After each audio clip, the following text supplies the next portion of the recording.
Sabu pose. I guess I'll start out like this. Bam! That Randy Orton, boy. By the RKO one, y'all. Song win. Oh my God. Hey man. There was about 20 seconds of nonsense. Y'all already know how we start this show, man. Gotta liven it up a little bit. It's been a pretty good weekend, I would say. But everybody know what it is, man. It's time for your Atlanta Falcons Heavy Hitters, starring the Heavy Hitters and the guy that's sitting next to me right now. Who you be? They already know your boy Jew Talk Sports, aka the Minister Juju on that beat, the calm before the storm. Yeah, we got about 5 nicknames, but yeah, y'all know who it is. It's your boy. We come to bring you. Look, we bringing you guys that word tonight. I like that. We bringing y'all the sermon tonight. He got that sermon for you tonight. Who the hell is this guy? Up your old got his face. Who are you? As they already know by now, like I said, this your boy KStylzz, aka the Sixth Man, aka the Fat Man. What to do, people? Hey man, you want to get them the real roll call? The real roll call. Roll call. Go ahead and get it to him. Everybody, you should know me by now. If you don't, I'm your boy Mad Mike, aka the Mad Scientist, aka smack you upside the head with my stupid stick. Where my stupid stick at? Where is it? I gotta find it. Because I know we're gonna have some stupid comments. I know we're gonna have it. Well, while you grab that mic, we're gonna go ahead and do this for the kids go to sleep.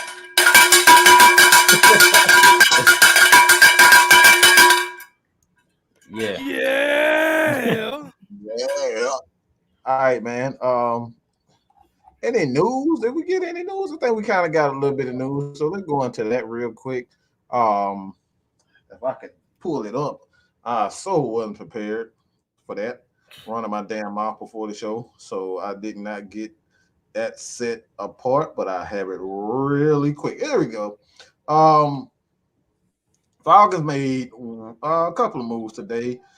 Nose tackle Mike Pennell, as well as Anthony Rush, James Waters, and Chris Williamson are the protected players. And I think this is interesting for the simple fact that they protected all of the defensive guys.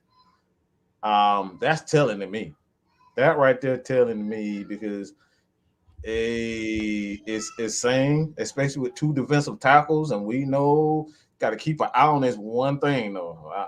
I just want to keep an eye on this one thing, and this one thing is what in the hell is going on with John Kaminsky. And good gracious, why I gotta sneeze so much today?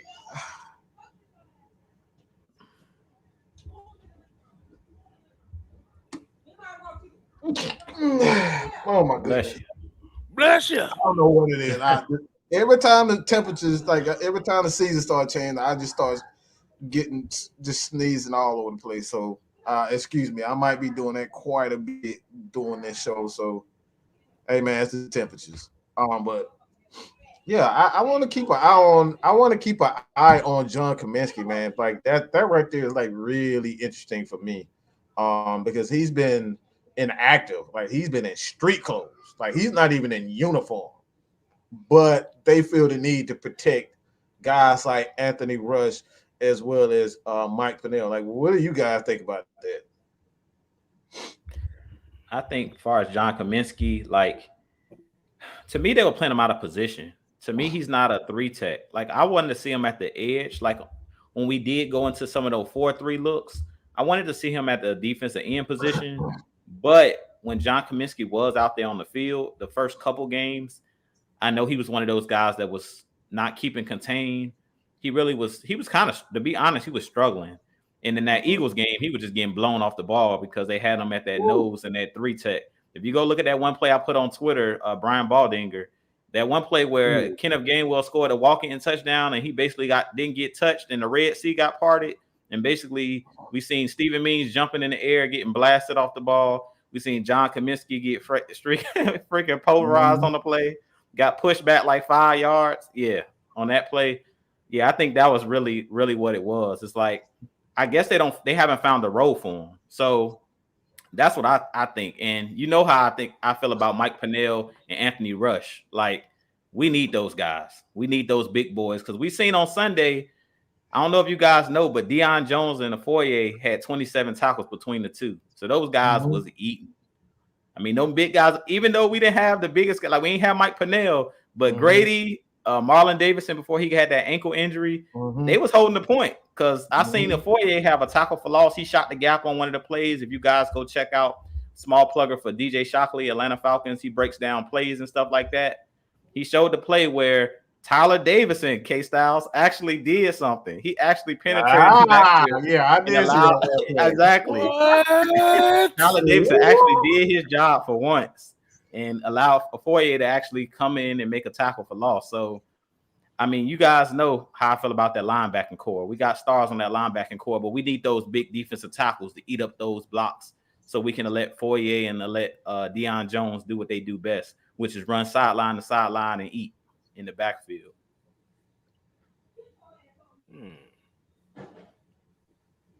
I like that. Yeah, I said, I ain't really had much to say about Tyler Davison. Like I said, he played a little bit. He played a little bit well more than I still can't forgive him for what he did though. But he ain't gonna never be forgiven for that. until we're gonna see this, we're gonna see the Saints game. We're gonna find out, can he be forgiven? Right. But yeah, John Kaminsky. Like I said, if you actually look at it this way, it's almost kind of like they're trying to weed out the previous regime's players in a way. Like Kaminsky has the potential to be good, but the problem is this coaching staff is not looking at it that way. He's not fitting in what they want. That's why you see more of Taquan Graham on that defensive line. That's why you see more Ogundeji on the outside and stuff like that. Like I said, these guys we have to think about it like this. When you have a new regime, they're looking at the guys that they bring in. Like I said, Kaminsky got the motor, but they might not see him as far as being a fit in his defense. Like you said, that's why you seeing more Taquan Graham out there. I've seen a lot more Taquan Graham out there than I would have thought. He's great at holding the point. Like, that's, if anything, that dude, he may not be 340 pounds, but he's great at holding the point. That dude is like, he talk about anchoring and being able to anchor and stay grounded and your on defensive line and not be pushed around. He doesn't get pushed around. That's a grown man right there. Even though he's a young kid, but that dude, what he keep playing, he reminds me of a guy, a Wolf, Derek Wolf. Right. Like, Wolf is not a big guy, but you don't see him get pushed around. He does not, and they about the same size too, almost 300 pounds, like 290. But Derek Wolf does not get pushed around. So like that's that. Like, I think that's the issue with the Falcons, with John Kaminsky. I'm just gonna come out and just say it, man. Dan Quinn just had a bunch of pussycats, but let's be honest. Them guys soft, man. They just want to run around people. They don't really want to run through people, and I think that's what he's looking for on them. They won't want people that's gonna run through a brick wall. And like you said, KStylzz, he cleaned the house. And shout out to Apostle Red in the building. Was good. Juke on that bit. I got to throw that up there. Got to show him. Yeah, that's Pops right there. What's going on, Pops? But that's where I see That's why I see where they're going at this point. I think one thing that I did see today, and it actually made me happy that he said this. If you did not have an opportunity to check out Terrence Match's new video on Atlanta Sports Unlimited, he went on to say that he is not buying into the fact that this is the real Arthur Smith. And the reason why I think that is significant because it gives me a thinking of what players are thinking. It's like he went on to say in that video that like you got to show me, you got to like you can't be losing and try to play this tough guy image. And I'm glad he said that because this gives me the proper thought process of what a Julio Jones might be thinking. And this is why like, who are you? Man, you ain't did nothing yet. I'm Julio Jones. Like, why should I come in and listen? We ain't winning no games. You ain't never did anything. So when Terrence Matthews is saying something like that, he's saying this from as much as I love Terrence, he could very well be saying this from a former player standpoint. And we know once you're a player and once you're a coach, that's what you know. As much as you out of the game, players still gonna be players. They still gonna think, hey man, I can still run a 4-3. Knowing you 45 years old, no damn well you can't run a 4-3. You know damn well you can't do that, but you still gonna think that way. So I'm glad that he said that because that's exactly what we needed.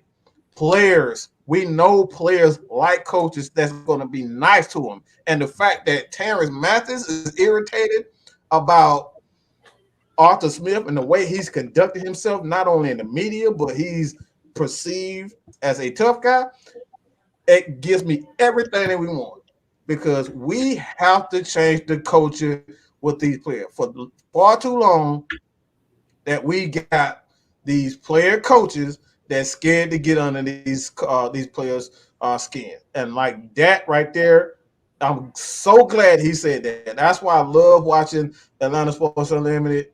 Terrence Matthews, that's my dude. You know what I'm saying? Like that like he be spitting a lot of knowledge. And I like really, that's a plug, but please go check out a lot of content. You get that real from player standpoint. And that's right there what we try to help try to get there. But let's get into these 3 keys, man. It's been about 10 minutes. Let's get to these 3 keys the victory for Atlanta Falcons. Y'all know we start with the Atlanta Falcons and then we go into the Washington football team. They need to. I said this earlier, but I'm so tired of saying the Washington football team. Get that damn mascot. Get a damn mascot. Come on, bro. Like, get who the one hell want to say the Washington football team all day? Yeah, that's a lot to say. Yeah, like bro, like Washington football team. Like I gotta like. It's weird. Like I said, it's just weird, man. But go ahead, Jude. Let's get to these 3 keys. The victory for the Atlanta Falcons. Oh, we got a $4.99. We got $4.99. Holla, holla, holla. Holla, holla, holla. Yeah, do you guys feel the offense really opened up on Sunday? Do Washington playing mostly man? We're going to get into that. We're going to get into that. We are definitely going to get into that. But go ahead, Jude. Go ahead and do your 3 keys, bro. 3 keys to victory for our Atlanta Falcons this Sunday. So let's see. First key to victory in every game, and especially in this game, we already know that we've seen it the last 3 weeks. This is the identity of this new Atlanta Falcons team. Run the ball. Run the ball because you want to slow down that pass rush of the Washington football team. We don't want to allow them to pin their ears back. And a part of running the ball, also part of my first key. So it's kind of 2 keys in one. Run the ball and score early. I've always talked about the last couple of weeks as getting off to a fast start. It's important that you get off to a fast start, but you have to run the ball and stay balanced in this game, which we know we've seen with Arthur Smith. He runs the ball to open up the pass. And in this game, like I said, to neutralize a great pass rush or to neutralize a good pass rush, you have to run the ball to slow down that pass rush. If you watched the game last night between Dallas and the Eagles, Dallas was killing the Eagles on those delayed draw plays. They were killing the Eagles. The Eagles was rushing up the field, and they were just handing the ball to Tony Pollard, handing the ball to Zeke, and they was killing them running right up the gut. So I think you do the same thing in this game. Allow these guys to rush up the field thinking that Matt Ryan's going to drop back to throw and just hand the ball off to Mike Davis, Cordell Patterson. Allow those, eat those guys up, right up the gut. Just run right up the gut. And I feel like we can get a lot of yardage. And then it's going to be, once you run that football, and I say run that football about 25 to 30 times in this game, because you want to kind of shorten the game. Like I said, don't allow the Washington football team. Chase Young want to pin his ears back. Montez Sweat, Deron Payne, Jonathan Allen, those guys want to pin their ears back. So you got to run the football in this game, open up the deep play action pass. And my second key to victory in this game is Kyle Pitts. Kyle Pitts is the X factor. In this game, especially in the red zone, we seen it Sunday, and I didn't get to touch on it in the post-game show. I kind of forgot to touch on it because it was so many good things I saw from this Atlanta Falcons team Sunday. But when you're in the red zone, keep Kyle Pitts on the field and throw him the ball, because we seen on that one play where they threw the ball to Kyle Pitts and they called the pass interference. You can't cover. Nobody can cover Kyle Pitts man to man. Once you're in the red zone, nobody can cover him, period, on the field. But you want to give him opportunities. Like, I know Arthur Smith kind of like he's being double teamed here and there. You don't want to force the ball to him, but in the red zone and anytime he's in man-to-man coverage for the most part, if he's not being double teamed, to me, Kyle Pitts is the X factor because of his size, even more than a Calvin Ridley. To me, I think Kyle Pitts is going to start to be the number one dude that they start to go after. I know a lot of people, I've been talking about Calvin Ridley not being that number one guy, but I feel like in this style offense, Kyle Pitts is the guy that you want to give most of the targets to because of his size, because he's fearless of going across the middle, and because he's better at catching the ball in traffic. To me, our receivers, especially Calvin Ridley, he's proven over the last couple of years that he's not good catching the ball in traffic, and that's something that Kyle Pitts excels at. He can adjust to wherever the football is on the field. We've seen that Sunday. Matt Ryan just threw it up to him, and most of the times, whoever's covering him, they're going to panic because he just too big. You can't do anything. So second key to victory is target Kyle Pitts a lot. I would target him a lot in this game because I don't think the linebackers, the safeties, or the corners, nobody can cover Kyle Pitts. He's just a freak of nature, and I feel like he's starting to gain that confidence, and I want to see them open up this playbook a little bit. And then my third key to victory in this game is just play complementary football. So we need all phases to do what they do best. Kaminsky with those punts, give us good field position in this game. Like last game, he did a good job of pinning the Giants deep in their own, in their own 20-yard line. He did a great job of punting that ball and making it tough for them and giving us good field position. If you do that, if you pin them deep, we know that the football team, Washington, their quarterback is really young. Taylor Heineke is a guy that will throw the ball in traffic. He's not the tallest guy. He's a really short quarterback. I don't even believe they say he's 6 feet tall, but I don't think he's 6 foot. I think he's like 5'10", 5'11", like a Russell Wilson. He's really short. So if you can get your hands up in this game, you can possibly bat a pass and get an interception, especially if they're pinned deep in their own end zone. So the three keys to victory for me: get off to a fast start, run the football to slow down the pass rush. Second key to victory is give Kyle Pitts as many targets as you can, because to me, he's the X factor on this team and should be the number one target for Matt Ryan because of his size. And then 3 is complementary football in the special teams, like playing good field, giving us good field position. If we do those things, I think in this game, we come away with a victory. KStylzz on that busy. Yo. Hey, you kind of covered a lot of stuff that I was gonna say too, but like I said, this lets you know that the heavy hitters is kind of on the same mark here. But like you said, the main thing we have to look for is, like I said, you have. And I'm gonna sound like I'm repeating what you say here, but you got to get going from the get-go. You cannot, like I said, you cannot afford to have drives ending abruptly early on. Like I said, if you want to beat this team, you have to score touchdowns early.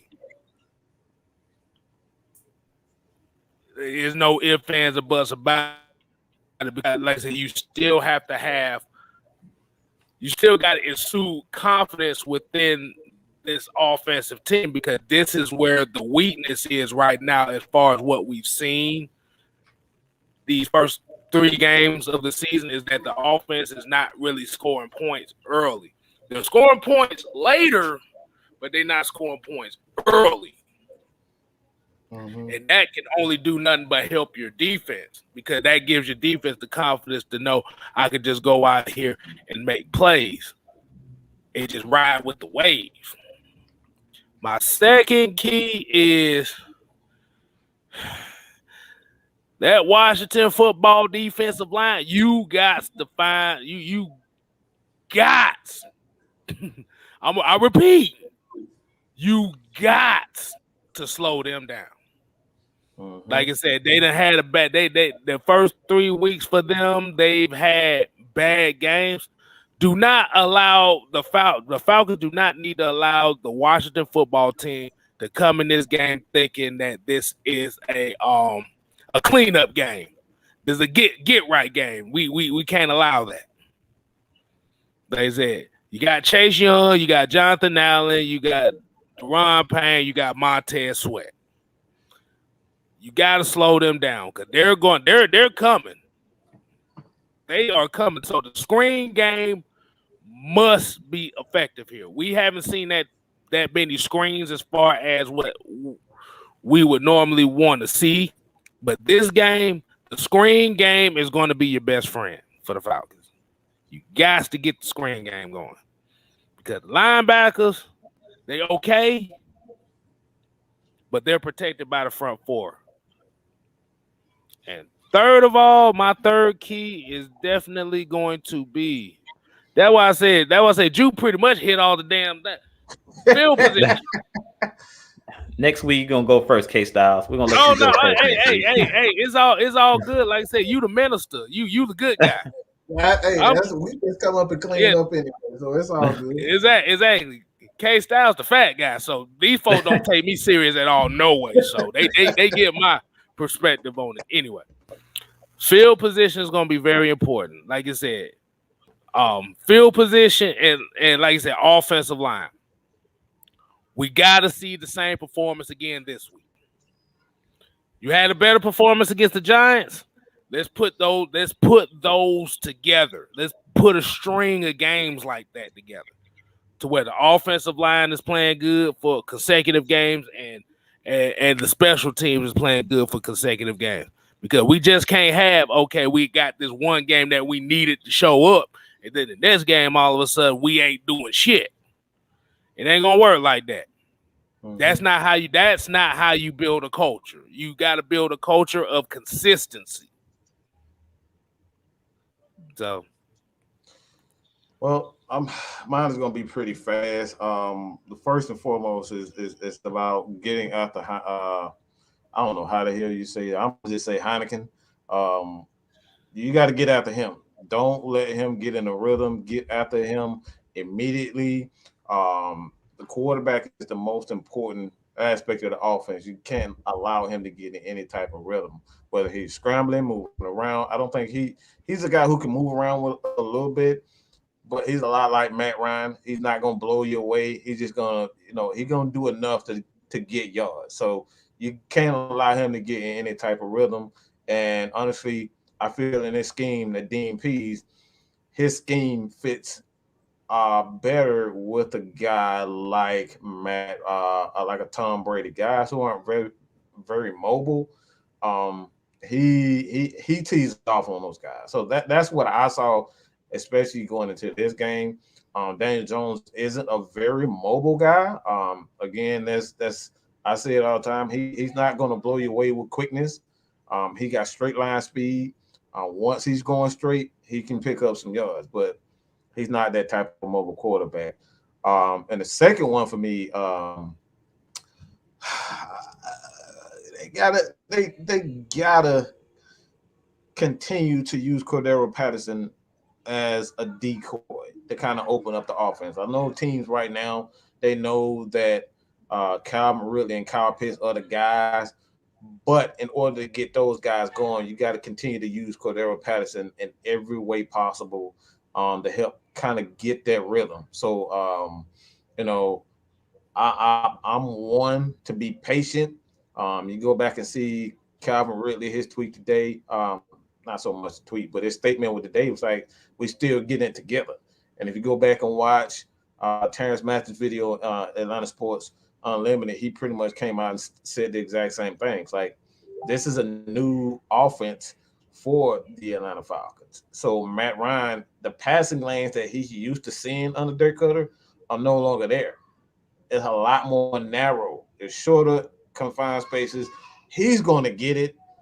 And when he does understand what he's going to be seeing, oh, hell is going to break loose. We're going to see Matt Ryan pass for 400, 500 yards. I guarantee you that. So it's more so just trying to, you know, figure out like what's working. Does this work? Does that? And then you're going to you kind of saw that on the touchdown pass to Oz. They kind of used Cordero Patterson as a decoy, and then they left that void. They had Pitts in the middle. They had Pitts on their side. Used Cordero Patterson as a guy to go outside, and that void was in a wide. He was wide open in the middle. So you kind of see, you know, what he's doing, just using certain players. Whatever's hot, he's going with that, and I think that's what we're seeing right now until Matt Ryan really figures out this offense, the passing offense for the most part. And like I said, this is why you want a guy like Matt Ryan, so he can figure out a lot faster than a rookie. Because a rookie, you're going to need a whole year for him to kind of understand the defensive concept. And that's why you see guys like Wilson, Trey Lance is not starting. You see what happened to Justin Fields. These guys is not ready. So it isn't necessarily that they don't have the talent. It takes time to pick up a lot of these concepts. It's not easy. The third one, the tackles for the Falcons are going to have their hands full. Those are some studs up there. Montez Sweat and Chase is not a damn joke. Them dudes, when they get it, they can get after the quarterback. So them tackles, he's going to have to go to them 3 tight end sets, them 13 personnel, 12 personnel. Like, he's going to have to go to that a lot this game, and that's kind of what you're seeing a lot with Hayden Hurst. He's been used a lot as a blocker right now until they kind of find their you know, when they find their niche as far as like their rhythm and their chemistry in the passing game. You're going to start to see him and Kyle Pitts kind of get into it.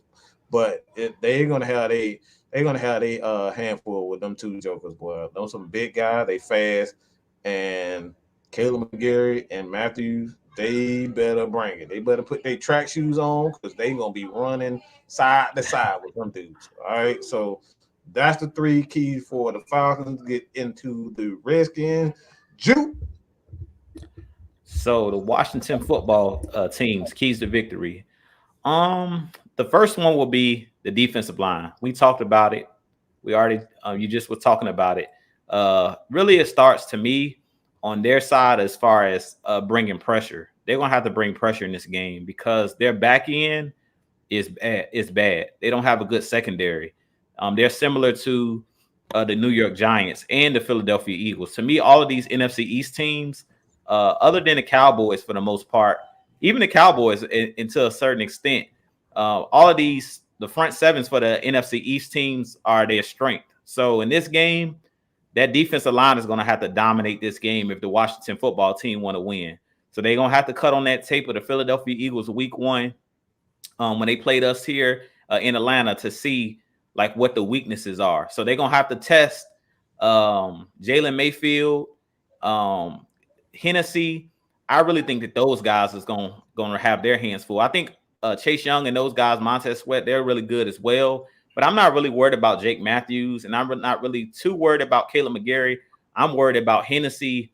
I'm worried about Mayfield, and I'm worried about Chris Lindstrom, just because I don't know what type of stunts and things they're going to try to run up front. And I know that Hennessy sometimes struggles with knowing where the pressure's coming from. We've seen him in the first 2 games where he was just all over the place, not blocking anybody, not knowing where the pressure was actually coming from. And we know that Ron Rivera, when he was with the Panthers, and they always had a solid defense, and now him with the Washington football team, he's a player coach, because he played for the 85 Bears as a linebacker. So he understands defensive schemes. Like, that's where his bread is buttered. Like, he understands pressure. He understands having a good front seven and bringing pressure. And he understands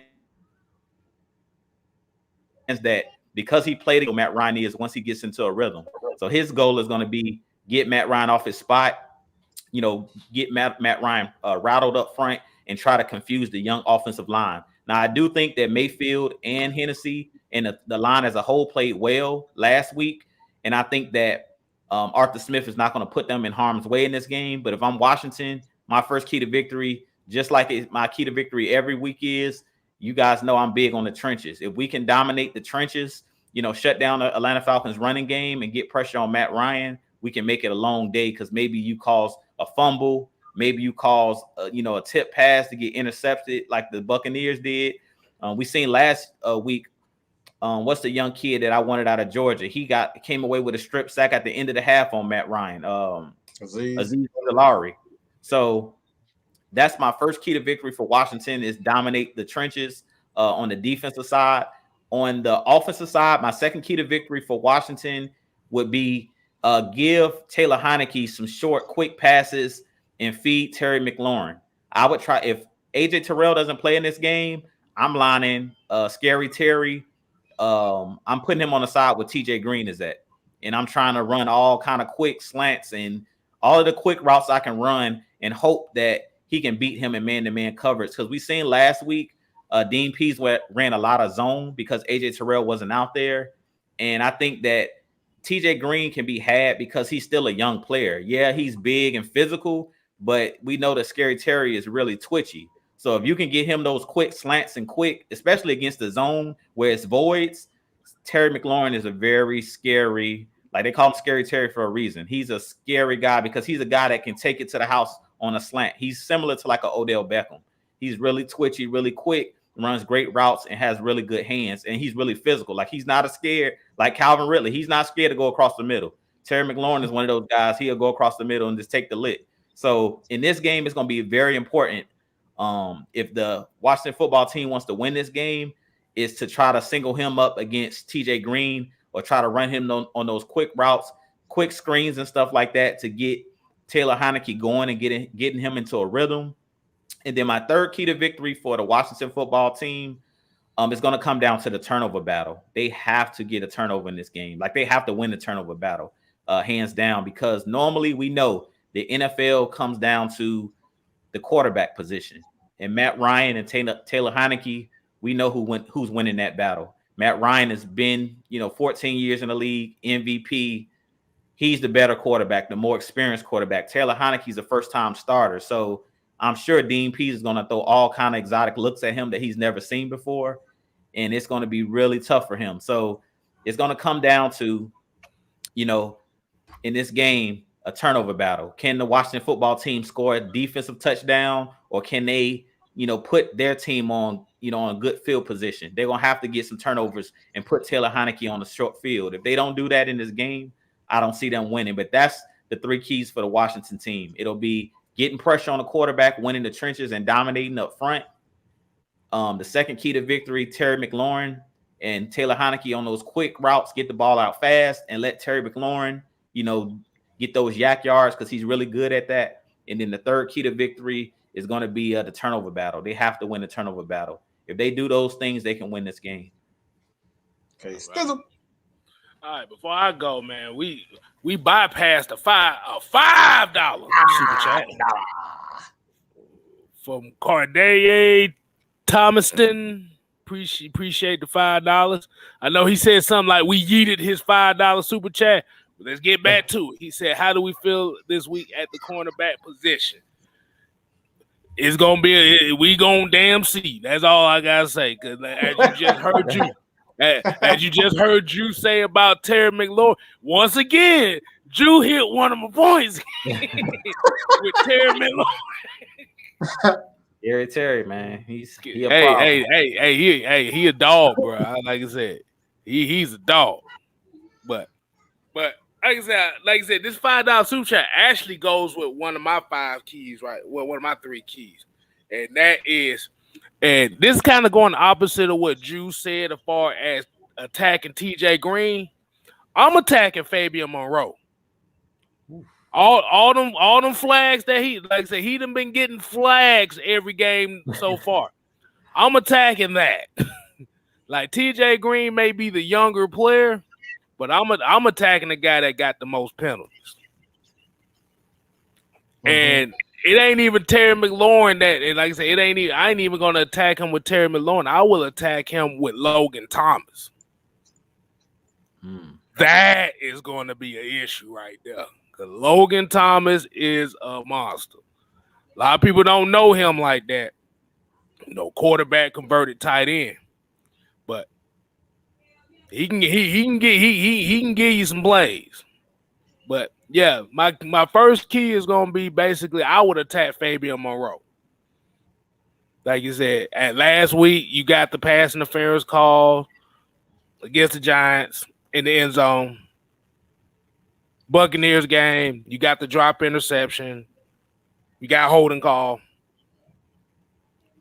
Eagles game, you got a holding call.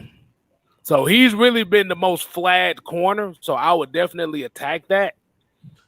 My second key, Antonio Gibson got to be involved in the passing game. You got to get him the ball in the passing game. Like I said, we talk about Scary Terry, we talk about Logan Thomas, but Antonio Gibson is one of those guys that can take a screen to the house. You saw it against Buffalo, even though they got their ass whooped.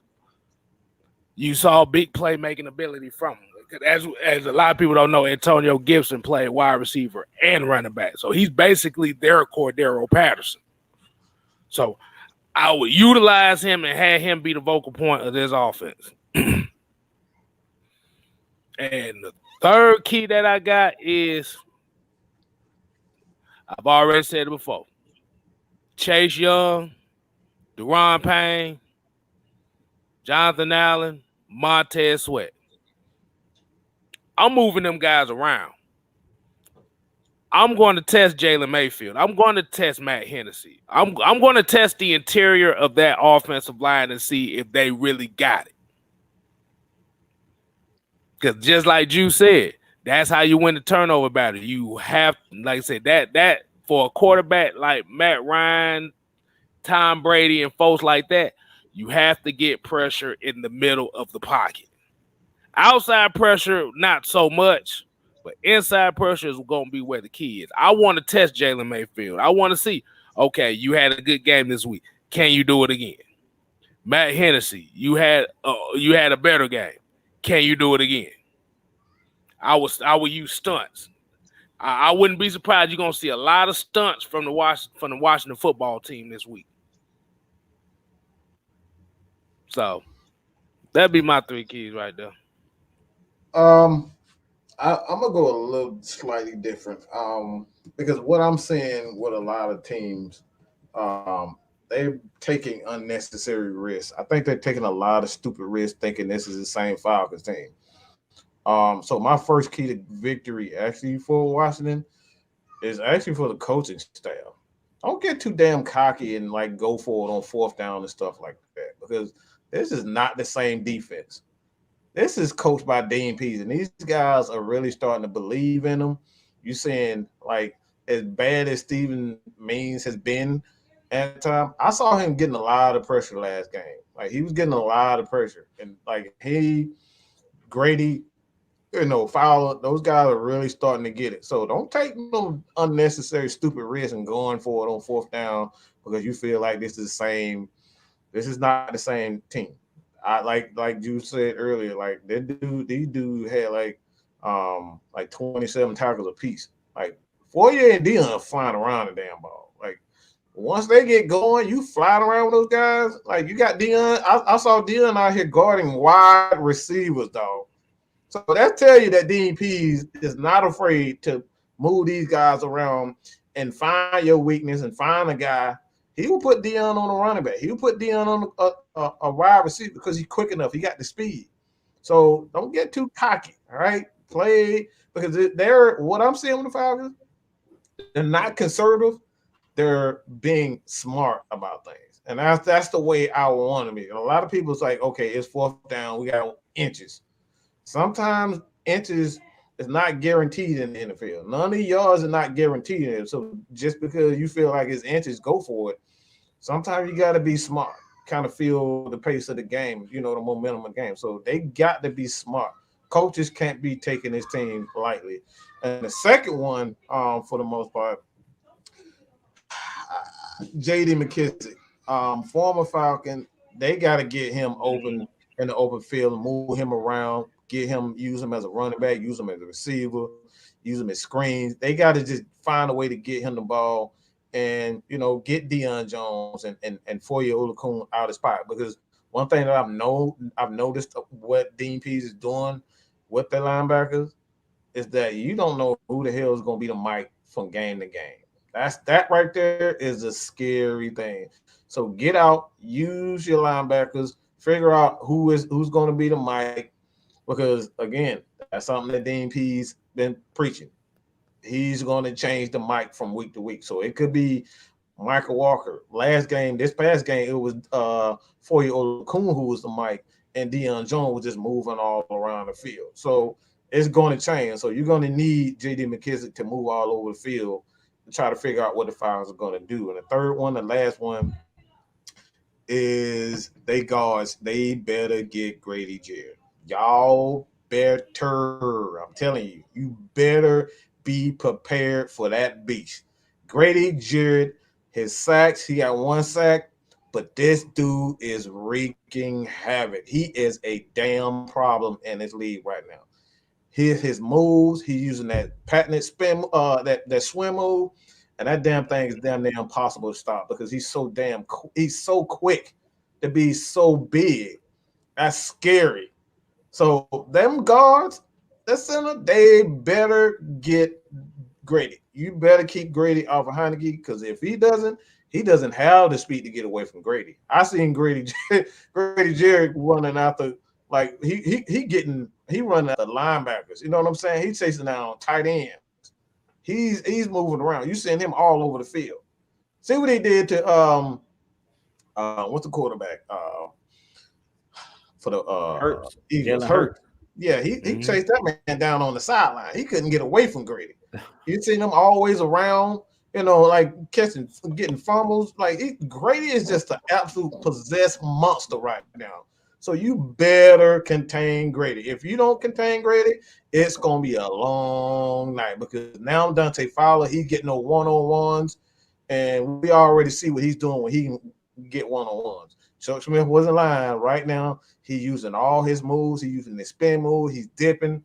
Fowler is a man possessed right now. Also, he's getting his one-on-one. He winning his one-on-one. So y'all better have an answer for Grady Jarrett because if they don't, it's gonna be a long, long day. So let's get into these questions. If everybody have questions. Hey, I was about to say, man. I'm looking at the stats so far. Foye and Dion is averaging almost 10 tackles a game. Whew. Yeah. Them boys eating, man. Them boys eating. Had 30 tackles. I think Foye had like 14 tackles in the last game, and Dion has close to the same. Yeah. Both of them have almost 30 tackles together. So their Foye is on pace for 170 something tackles this year. Woo. He's on pace. Yeah. Yeah, them boys eating, man. But the one thing that I did see as far, because I'm looking at the stats on this defense. Here's a statistic that that's kind of very interesting to me that we don't talk about, and that's quarterback hits. Falcons got 15 quarterback hits already. That's 5 a game. That's great. That's what you want. Like I said, now it's just all about can the offense match the intensity of the defense and get to that fast start? That's why we say you got to get to that fast start. You got to score touchdowns. You got to take advantage of opportunities. The defense is bringing whatever the hell they bringing. Give it up. Mm-hmm. What you going Q&A? What we're going Q&A here? Q&A that thing, man. Okay, so people go ahead, throw questions in, whatever you got. Regardless, I know I saw a question here about Josh Gordon and the Chiefs.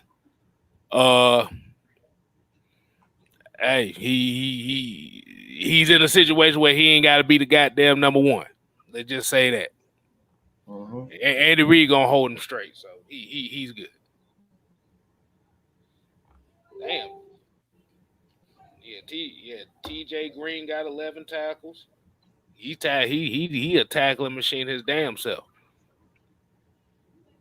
Good Lord. Hold on, we got something right here. We got, hold on. We'll hit this one first. Twisted Torch. Shout out to Twisted Torch and J Rock in the building. They are in the chat. Y'all make sure y'all show them some love if y'all haven't already done that. Twisted Torch said, how will we be able to stop Terry the wide out in the secondary? I think you got to get physical with him. You got to get physical. Like, if you let Terry do what he want to do, because like I said, he's a guy that you can't stop. You just got to contain him. You know what I'm saying? Like, you're not stopping him. And that's the thing with some of these wide receivers, especially the ones that are explosive and physical, where they're not afraid to run any route, even if it means that they're going to get hit and run across the middle of the field. And Terry's one of those guys where he going to catch passes because he's not afraid, and he can run every route on the route tree, and they can line him up almost anywhere on the field. Like, they put him in the slot, they put him outside. So he's going to be a guy that's going to have some receptions in this game, but you have to play physical with him. And that's the reason why I do like a guy like TJ Green, because he's 6'2", really physical corner. He just is not as twitchy as like AJ Terrell. Even though AJ Terrell is long, he's really athletic. TJ Green was a former safety. So to me, his technique is solid, because if you guys remember against the Giants, where that rookie had a nice catch on the sideline, TJ Green did a good job of pinning him to the sideline. Like, he did a really good job in that game, and he's a solid tackler. I just think that to try to, keep down a guy like Terry McLaurin, you're going to have to bracket him. The same thing that they're doing to Calvin Ridley. I'm not letting Terry McLaurin beat me in this game. If I'm Dean Pease, we know Dean Pease is a mastermind when it comes to defense. Trust me, he knows that Terry McLaurin is the number one target for Taylor Heineke, and he's going to take away those quick first looks. So I'm bracketing Terry McLaurin all over the field, and I'm seeing if Logan Thomas, I'm seeing if the other kid that they got, because they got a rookie. I think his name is, I think he played at North Carolina. I forget his name. Can't think of his name right now, but he's a rookie. He's on the other side, the rookie wide receiver for their team. And I'm seeing if those guys can beat me. I think his name is De'Ami Brown, actually. He's a guy that likes to go deep a lot. I'm looking to see if those guys can beat me. I'm not trying to see if Terry McLaurin can beat me, because I've seen Terry McLaurin single-handedly get like 10 receptions in a game, 7 receptions in a game, 150 yards, 2 touchdowns. Like, he can beat you. If you just man him up and think that you're going to stop him, good luck. Like, he's a guy, even if AJ Terrell was out there, you're not locking him up man to man. With the rules the way that they are, he's too good of a wide receiver. So in this game, I'm bracketing him everywhere he go, and I'm seeing if those other guys can beat me. All right, man. We got another $5 holla. Cartier Thomaston with another one. Appreciate it, man. He said, please limit 10-yard soft zones. We need more press coverage. How do y'all feel about that? Y'all feel like they need to be more man press coverage on them, or just do whatever the hell they did last week? Hell to the no. Hey, man, again, I keep saying, everybody, they came up with some silly ass they DVOA pretty much like the Falcons offense is ranked 20 something, the defense is ranked 20 something. I don't give a damn about none of that. I keep telling y'all all the time. None of that crap matters. If you can't get timely stops, you can't get timely sacks, you can't get timely, batted passes. Like none of that crap matters. You got to be able to get those key and timely stops. You got to be able to get those key touchdowns in the red zone. You got to win that. You got to get, as we saw, Kaminsky did his thing. He did his thing, punting the thing. Like he learned his lesson. As far as I'm concerned, I think he's a young guy. He's gonna struggle, but I don't. I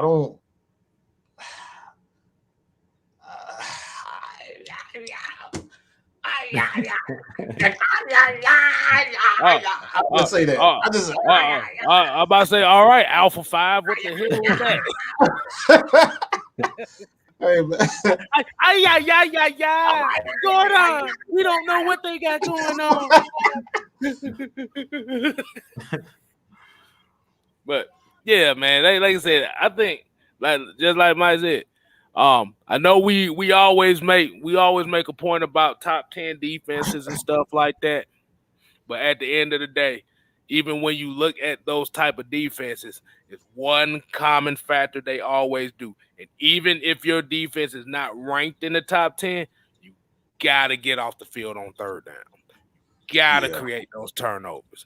And that is the biggest difference between your defense being good for no reason or being okay but good in situational football. That almost didn't make no damn sense, but I'm just saying. No. Let me. I see this. I like this is. I gotta address this because I'm seeing so many people pointing fingers at McGarry, and I just totally disagree with the fact he's struggling. I always say this all the time. Just because you see a guy give up a key play in a key situation doesn't mean he's playing bad. Those are 1, 2, 3 plays that just happens at the wrong time. It's the same thing we always say about Jake Matthews. And people say, why Jake Matthews getting, $16 million a year? He's one of the most consistent players. You're going to have that. These guys are absolute studs on these defensive lines.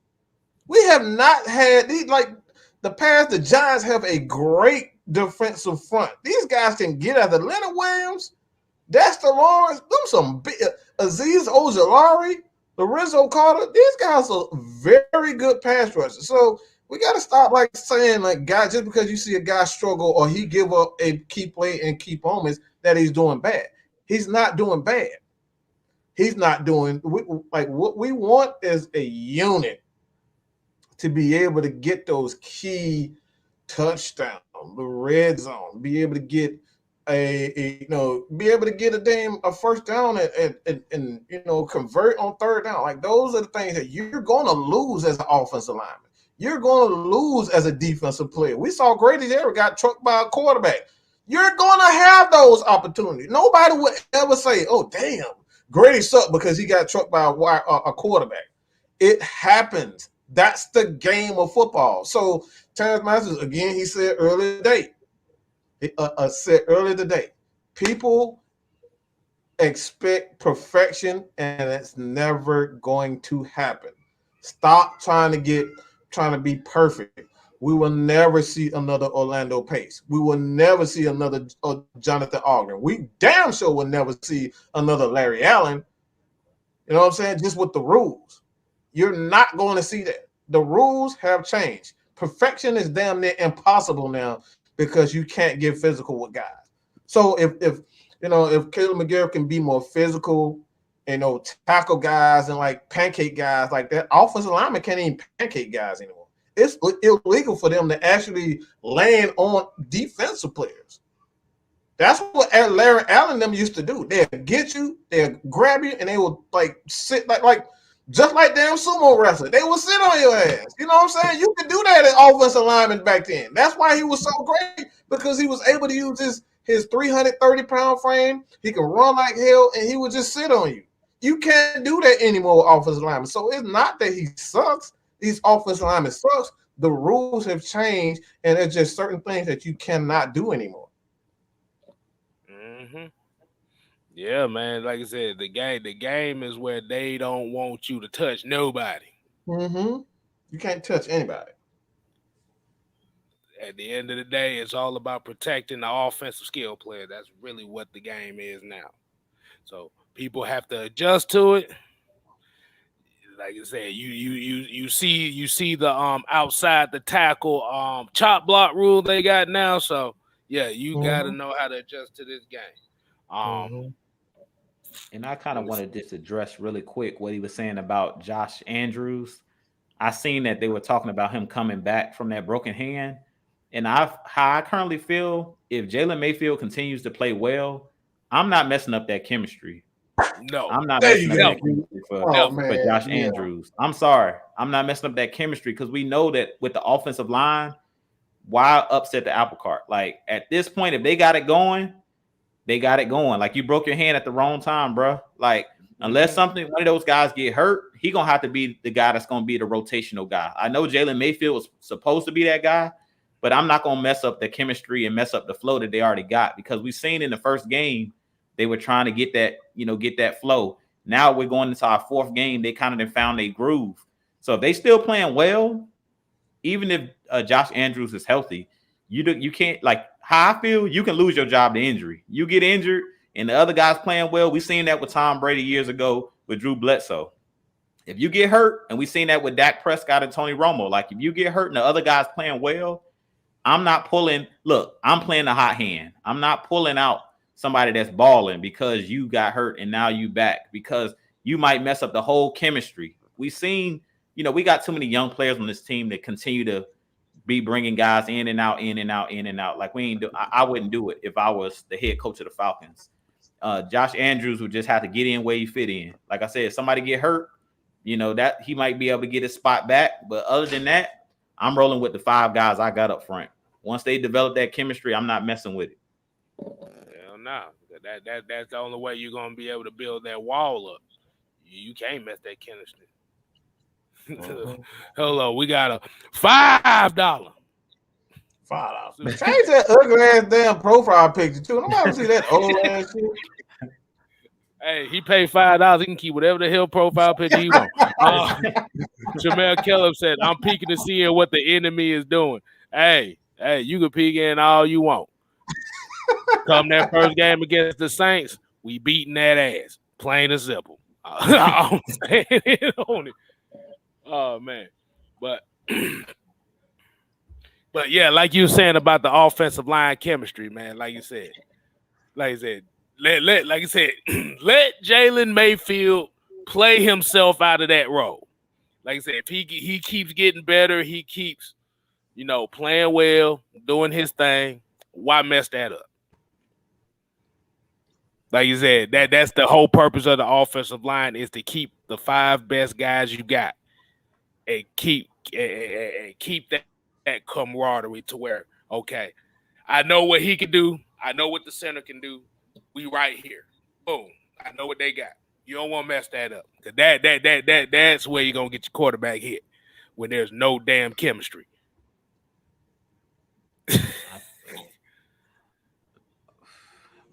One of y'all got to it before I got to it, because that's the question I was just looking at. Mm-hmm. Go ahead. No, no, I'm not starting TJ Green over Fabian Monroe. To be honest, both of those guys are starting unless AJ Terrell come back. But when he comes back, I'm still not starting him over Fabian Monroe. Like, no. Like, I think sometimes we kind of panic. I know you guys heard KStylzz say he got the most penalties. Don't get it twisted. Fabian Monroe is better than TJ Green. Hands down. He's the elder statesman. He's been in the league longer. If you go look at his tape when he was with the Washington football team, they handpicked this man. Dean Pease, they wanted him. They handpicked him. And pretty much TJ Green and Fabian Monroe, they are similar players. I don't overreact to penalties. If you guys look at some of those penalties, they were questionable. The one that they called against him in the end zone, but both guys were jockeying for the football, that wasn't a pass interference. Fabian Monroe was just playing extra physical, but a lot of these calls that they're calling are ticky-tack. They're not like he's beat on a play and he's just tripping somebody, or he's just like it's blatant holding. He's tugging at somebody's jersey. Like the plays that they're calling these flags on, a lot of them are questionable calls. So unless Fabian Monroe just starts playing horrible and it's like evident that he's, outmatched, kind of how you seen in the NFC Championship game with that dude Kevin King, where he was just outmatched, like he was holding people, he was getting burnt at the end of the half, just doing stuff that didn't make sense. That's the only way that I'm benching Fabian Monroe. But at this point, he good. Like TJ Green is the backup for a reason. TJ Green is solid, but I'm not benching Fabian Monroe, for him. They brought him in for a reason. So I'm definitely not benching Fabian Monroe. And I guarantee those flags that you're seeing, those are going to come down a lot. Like a lot of these flags, like I said, are very questionable. If you look at them, it's like ticky-tack. Oh yeah. The way they call the game now, like I said, you pretty much can't touch nobody. You might well be playing invisible freeze tag nowadays.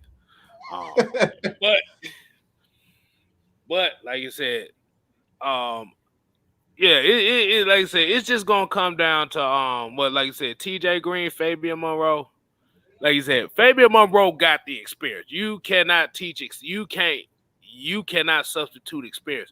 Like I said, if he played extra terrible, like Jason Webster terrible, then there's another story. I don't know if y'all remember Jason Webster. That was terrible. Y'all don't want that again. I don't remember him. I don't remember. Nope. Like I said, if he was playing Jason Webster terrible, then I could see Lord that. Jesus. I don't remember that. I remember playing. Look. My homeboy reminds me every day about how bad Jason Webster was. I got to hear it every day. They pay that. Lord. Y'all talk about that dude. Y'all talk about Matt Ryan stole money. Goddamn, Jason Webster stole a whole lot of money and was getting burnt every goddamn game. I'd rather take Robert Alford's pass interference calls over what that was. Mm-hmm. Absolutely. But yeah, like I said, Fabian Monroe, like I said, he still got the experience. We don't know what AJ Terrell is. Like I said, we don't know how they're evaluating him. Like I said, is he gonna play this week? Like I said, that's something that we kind of took in account of. But let's just say if he doesn't, you're gonna have both of them corners out there anyway. Let them get their confidence up. You want to hit this one, Ju? Yeah, Tony Wright says Wes Schweitzer, who signed as a free agent with Washington, but is not a starter, but plays maybe lined up when he plays against Jonathan Bullard. Your thoughts? I think he's gonna get killed if he, to be completely honest with you. If he do play, we all remember Wes Schweitzer. I think he's solid, but to be honest, I think that this defensive line is turning the corner. This whole defense as a whole is turning the corner, and I think that they're starting to get their roles. Like that's something that we didn't see to me with Dan Quinn. They didn't understand that you got to give players roles. It's just kind of like basketball. Like you got to see what players do well and then put them in a position to succeed. And that's what we're seeing with Isaiah Oliver. That's Mad Mike's guy. We see that he knows what his role is now. So he's playing a lot better because he has that role. We see it even with guys all the way down to Steven Means. Like we're wondering, like, why is Steven Means in the game? As Mike said, he does a good job of setting the edge. He understands his role. He does a good job of not jumping out of his gap, having great gap integrity in his run fits and things of that nature. It's the small, intricate details of the game that a lot of these guys are understanding their roles. Dante Fowler Jr. coming off, screaming off the edge. Grady Jarrett getting pressure. He talked about it. Jonathan Bullard's another guy getting pressure. Marlon Davidson, prior to him having that ankle injury. Like this whole defense is really coming together because they're really understanding their roles. And that's something that's, got overlooked when we had Dan Quinn here. To me, he didn't do a good job. Raheem Morris, they didn't do a good job of giving these guys particular roles. So I think that that's something in this defense with Dean Pease. He's giving these guys particular roles on what he wants them to do from game to game. It's not just about your sack numbers. On each play, you got an assignment that you need to do this. Like he said in that first game after the Eagles game, guys weren't trying to do too much, is what Dean Pease was saying. Like guys were not doing what they were supposed to do on each play. They were trying to make a play for the person next to them instead of just standing their gap, having that gap integrity, fitting it, making the run fits. As he talked about, they had plays set up every time Jalen Hurts was to go to run. He said they had a guy that was designated to be where he was trying to escape out of the pocket to. So I really think that that's what it is. Wes Schweitzer, he is what he is. I think that the Washington football team understands that they got to be physical as well. And you heard KStylzz talk about Antonio Gibson, J.D. McKissick. They're going to have to run the ball as well, because if they don't run the ball and we get out to a fast start, it's going to be a long day, because this defensive line is starting to ramp it up as far as that pressure. They starting to get home. Hey, we got a couple $5. Holla, holla, holla. We're going to start with Cartier Thomaston. He came with another $5. He said, just say for the chat, this week will be the 104th meeting between the Saints and Falcons. Falcons are 53-50 against the Saints. We're gonna make that. We're gonna make that first win 54-50 against the Saints. So we just gonna say that. But then we also got another $5. Holla, holla, holla. Just want the people to thank Matt Ryan every time he takes a sack. Right now, he is not risking the season for a first down. Let the boys play. Oh, but that's interesting. That's interesting. But like I said, I wanted to ask a question. I wanted to ask a question to everybody. Before I got to these $5, and like I said, we appreciate Mike Jones with the $5 super chat. Who? Mike Jones. Who? Mike Jones. But how did y'all feel about Felipe Franks kind of playing that multiplicity role as far as lining up multiple spots? Like they had him lining tight end, and like I said, do you think that this is an aspect of the playbook that we really haven't seen that often, and this is maybe the reason why they got John Kaminsky on the inactive list to add another unpredictable weapon on offense? This is what me and Drew been talking about. Creativity. Why is it that NFL players always crying about, oh, you're not using me the right way, you're not giving me the ball? Now he finds a way to use his athleticism. We know Felipe, once he got that open field, he can take it to the house. He's that type of athlete. Okay. His brother was a tight end. It's not his brother is a tight end. He plays NFL tight end, so he's not ignorant as far as the position is going. Like that man know what he's doing. Felipe he's probably already been playing tight end. We just not hearing about it. This just come out of nowhere. He's not that ignorant. That's just like Tim Tebow been a quarterback all his year, and then all of a sudden we just gonna throw him at tight end. No, it's not like that. This man knows exactly what he's doing. You just don't throw him in a position if you haven't been practicing it. No quarterback, no offensive coordinator, no coach will just throw a guy and say, here, play offensive line. That's not how coaches think. That's not what they do. They practice these things. So this is why I get irritated by these NFL players. They cry about not being able to get the ball, and then when you put them in positions at running back, oh, I'm not a running back. Right. Get it how you live. Yeah. If you're an athlete, Deion Sanders wasn't crying because he wasn't a wide receiver. Deion Sanders wasn't crying because he wasn't a returner. You know what I'm saying? He was a cornerback. You weren't seeing Deion Sanders talking about, oh, I'm not a returner. No, you use his athleticism. That's what you're supposed to do with a coach. Tyreek Hill ain't worried about, I'm not a running back. He want the ball. He want to make a play. This is what you're supposed to do. I've been hearing people. Like I said, I don't know who said it exactly, but I know it was an NFL player. It was an NFL player, and it might have been somebody from 92. I don't know, but I saw it, and he was complaining, like, what the hell are you doing, putting Felipe Franks at receiver? Have you seen this guy? He's not a pushover. He's big. The dude like 6'7". You don't know if he can catch. Guys have played the game before, okay? He was a quarterback. Russell Wilson was a pitcher before playing. You know what I'm saying? He was a pitcher. That's why he can throw the ball the way he can play. So these guys got other skill sets outside of just their position. We just got to give these guys the opportunity. Russell Gage. Why ain't nobody crying about Russell Gage being a quarterback? He played the position before. You see when he came in the game, he threw a damn dime. It's the same thing. Give these guys an opportunity to make a goddamn play. That's what it's about. Yeah, and make a living. That's what I was going to say. Oh, my bad. You go ahead. Keep going, man. Keep going. What you was saying?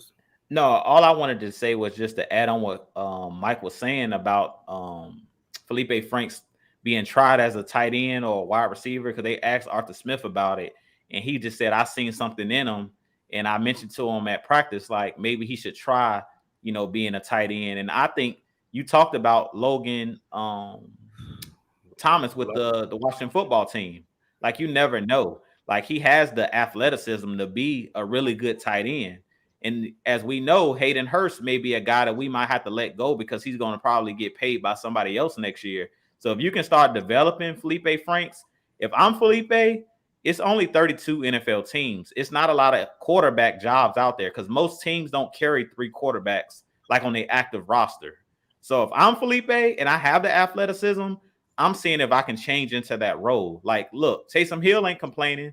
He got paid a nice hefty contract by the Saints to be that dual threat type guy. Felipe Franks could be that next guy that converts over. Like, it's been a lot of guys that converted and changed positions. As Mike was talking about Tim Tebow, to be honest, he possibly would have had a longer NFL career if he would have changed to like H-back or tight end originally, instead of being so demanding that I want to play quarterback or so adamant about wanting to be a quarterback, because that's what eventually got him out of the league. So if I'm Felipe Franks, we seen his brother. We played, I believe he plays for the Dolphins or the Titans, one of those teams we played in the preseason, and he's a tight end. He has the athleticism. So if I'm Felipe Franks, I'm seeing if I can learn the position, because if he can, you already see that Arthur Smith, for one thing, as Mike was talking about, loves throwing the ball to tight ends. So he's setting this man up to actually get paid and to have some job security, to be honest, because we know that Josh Rosen is already the backup. So what that means is Felipe is in trouble next season of possibly not being on the team. So if he can, start to find his niche at that tight end position and he actually is successful at it, then he could possibly be re-signed by the team and have a longer career, because we really don't know, right at this point, he's in the development stages. So if he can convert over now, it would be smart, because we know that he's not going to see the field. Even if Matt Ryan, God forbid, were to get hurt, we're going to put in Josh Rosen. So if I was him and you really want to play, hey, I'm trying to learn that tight end position or wide receiver, whatever they're trying to have him try, I would try it.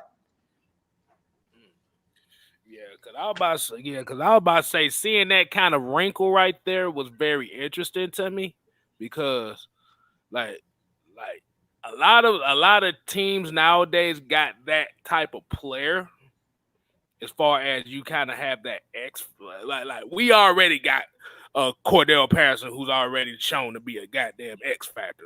Let's just be honest on that one. But as far as having kind of like that multiple gadget guys, that's why I kind of feel like Arthur Smith hasn't really shown the whole arsenal yet. And I think this is why people are kind of looking at him like, feel like you holding back a lot. Yeah. So we just kind of think like, how many plays does he have Felipe Franks on the field, lining up at tight end, lining up at wide receiver, lining up at running back? We don't know. Because like I said, if he was able to sprinkle a little bit of that in the Giants game to where you got a couple plays out of Felipe Franks, no telling how many more plays he got and what that does to a defense is that gonna be a whole nother aspect to where, oh shit, they got 2 quarterbacks out there, and one of them can run. You don't know what to expect. Right. But let's hit this $5 super chat. Holla, holla, holla. Holla, holla. Thomas then came with another one. He said, "Oh, and Carolina fans, Atlanta is 33-19 against y'all. We own y'all too." That man throwing shots, boy. He throwing shots at the whole division, boy. He like, God dang. We own you. We own you. We own you. You. That boy coming out there with the Hulk Hogan. Every time he Hulk up, he like, you. Yeah. But like I said, I'm about to say, like I said, at the end of the day, we appreciate everybody tuning in. Like I said, y'all make sure y'all hit that like button up as well, man, and make sure y'all share this video with somebody that might not be subscribed to us as well. Because at the end of the day, we just trying to get the message out. Like I said, we ain't for everybody. At the end of the day, we for somebody. But yeah. Absolutely. Exactly. Man, but yeah. I just wanted to ask that question because I thought, like I said, I thought that was like very, very intriguing to see that. And like I said, you see a lot of people using stuff. Wait a minute, we got a $1.99 super chat. Holla, holla, holla. Say, how do you think Harmon and Harris is looking? Hey, they 3rd and 4th on the team in tackles right now, so they getting around the ball as well. Like I said, you're not, because the thing about those two is not like the reason why you're not really seeing them as much is because people are not attacking the safeties right now. They're dinking and they're dinking and dunking, and they throwing like 8-9 yard hook routes against this defense. So we really haven't seen this safety unit get tested yet. Yeah. Which is a good thing. The offense is not really getting off to a good start. So they're kind of not being tested. You'll kind of see when the Falcons offense started to get a little bit, the passing game started to get a little bit more chemistry. They score more points, they moving the ball, and they get up a couple of touchdowns. Now you'll see how your safety is. So right now, they just dinking and dunking and running the ball. So that's why you see them get a lot of tackles. So they're not being tested right now. So we got again, be patient with that. But at this point, I think they're doing a great job, to be honest. Like that when you don't hear players' name a lot, that means they doing a good job. So just be glad you're not hearing their name. Yeah, just think about this compared to last season. You heard a lot of Ricardo Allen. You heard a lot of Keanu Neal. Right. Exactly. You ain't hearing much of these two guys. So, like I said, that's a good thing. But Andrew Botto here, and I actually seen this news earlier too. I wanted to get y'all opinion on this. He was like, "What's up, fellas? Hope you guys are doing well. Have you guys seen us being linked to trading for Marlon Mack? Personally, I don't think we need him, but he's a nice running back when healthy. I don't know. Yeah, that like I said, you kind of have a nice rapport of what you have right now. Like everybody has a specific role. Like I said, you got Mike Davis, who is your power back. He's your short yardage guy. You got Cordero Patterson. He's your third down back, really. He's really your third down back. He's basically your home run threat back there. Like Marlon Mack is a good back, but the issue is the Colts are trading him. If the Colts are linking him to trading him, they trading him for a reason. It's because they're trying to get paid. That's the reason they're trying to trade him KStylzz.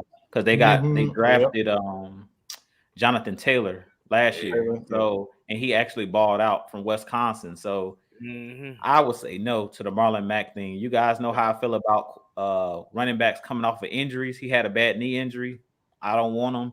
And we have Wayne Gallman on the roster, which we haven't even played yet. Like we have a guy that's sitting in the wings waiting, that's not expensive. Like it's the reason we brought in the backs that we brought in.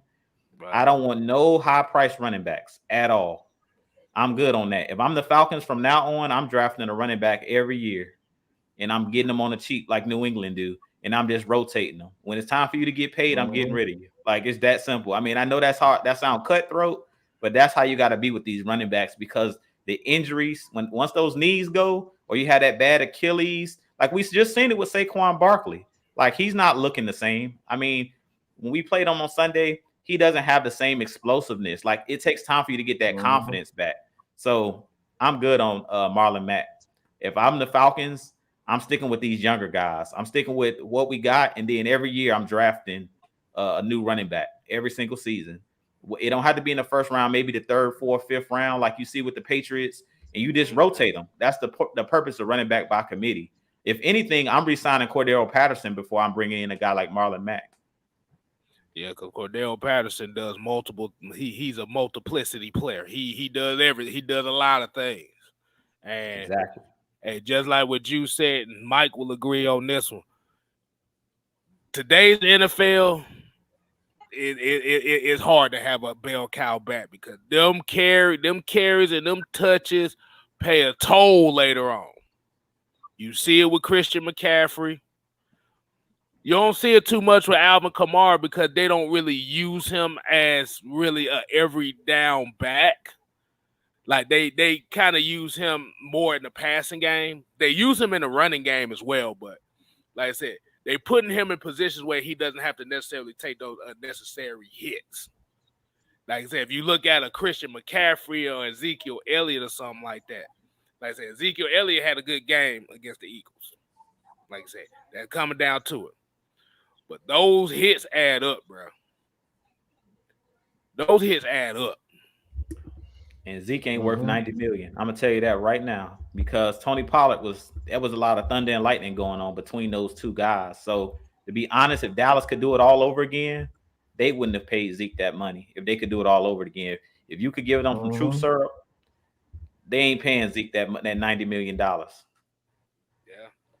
and that's unfortunate coming from the NFL where the 90s and the early 2000s where you had that kind of running back, and that running back was the stat. Well, hell, you can even go back to the 70s and 80s where you really had that running back who was like the staple of your team. Like I said, if you use example like a Adrian Peterson, you could use a Jerome Bettis, you could Dorsey Levis, Amon Green, Deuce McAllister, like guys like that. Like I'm gonna say this. I'm not paying Derrick Henry either. I ain't giving his ass no $100 million. You crazy as hell. Just for what you just said. You can get a couple of running backs and rush for 1,200 yards. Right. Like all the extra 500 yards, that's all cute and all for him. But for the team, like I don't need that. I don't need that. Do you want that? Everybody wants a superstar player. But I'm not paying Derrick Henry. Like I'm not paying him no $100 million. We see right now with Zeke. They wish they would have never given him that $90 million because he like Tony Pollard right there. Like he giving them a little extra added dimension to what Zeke is already. They know what Zeke already is. So it's like I can save, money and invest in my defense. Invest in the tight end. Invest in another offensive line.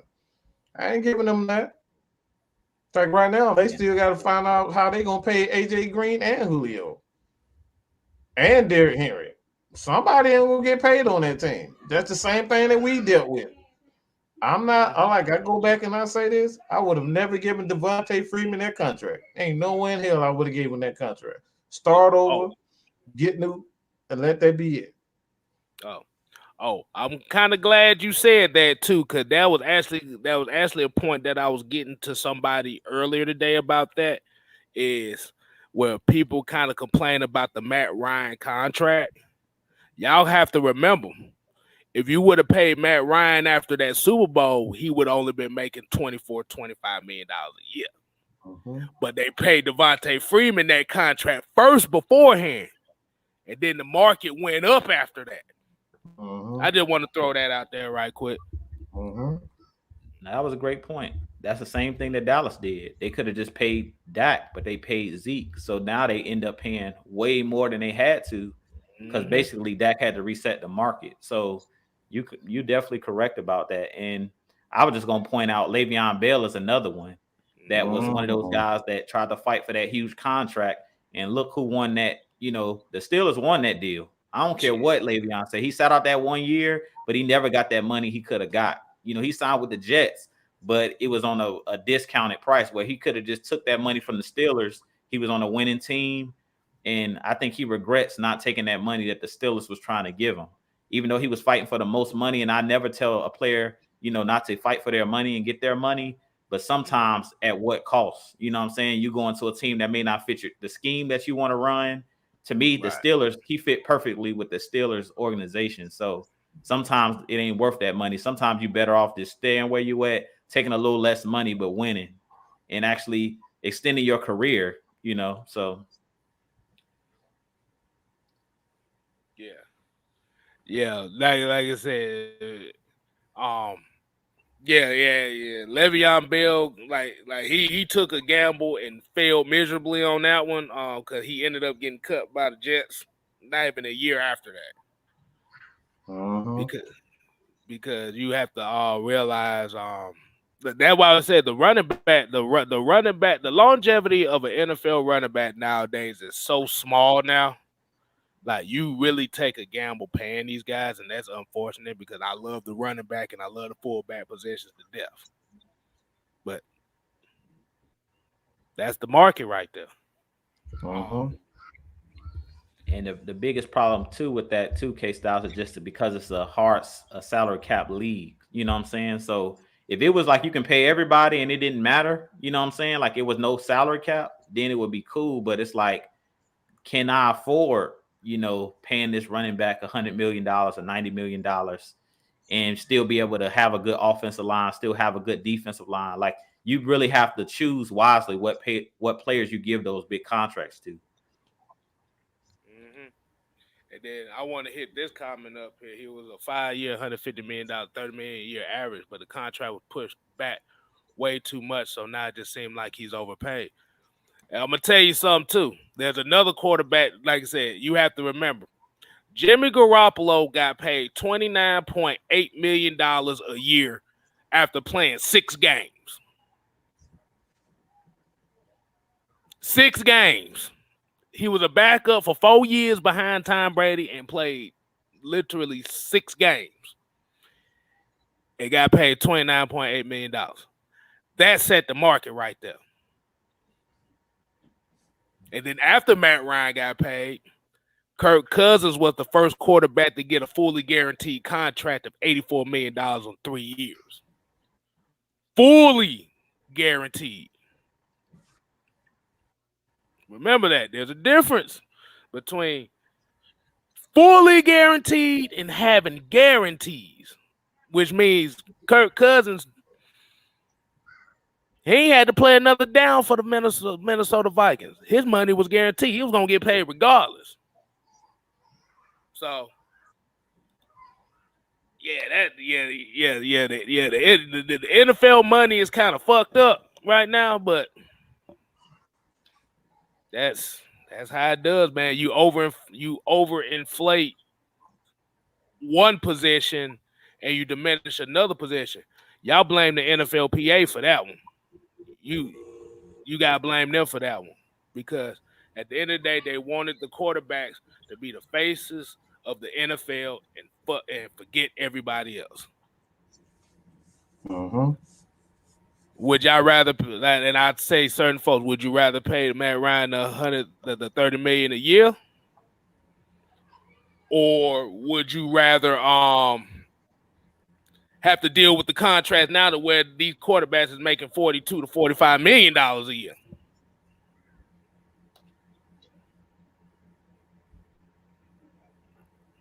I'm just saying. I wish motherfuckers stop. I'm sorry. I wish y'all motherfuckers stop talking about Matt Ryan money. I'm just like, who the fuck cares? Like, it's $182 million assigned to each NFL team, and we talking about $30 million, $40 million of $182 million. What else?